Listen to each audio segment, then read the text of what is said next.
আসসালামু আলাইকুম প্রিয় ভিউয়ার্স, এটি হচ্ছে আমার ফজলি আম গাছের আম। দেখুন কত সুন্দর রং ধারণ করেছে এবং দেখতে অনেক বড়। এই দেখুন মোটামুটি একটা ওজনই প্রায় 1.5 কেজির মতো হয়ে যাবে আশা করছি। এরকম অনেকগুলো আম ধরেছে আমার বাসার ফজলি আম গাছে, আলহামদুলিল্লাহ। দেখুন আমের যত্নের জন্য আমি আমগুলোতে কিছু মেডিসিন প্রয়োগ করেছিলাম এবং এখন এগুলো পোকামাকড়ের হাত থেকে রক্ষা করার জন্য পলিথিন দিয়ে বেঁধে দিয়ে।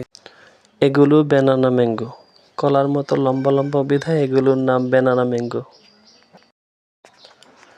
এগুলো 12 মাসিক আম, সারা বছরই এই গাছে আম থাকে। এই দেখুন মুকুল, সাথে আবার গুটি এবং আম, মাশাআল্লাহ।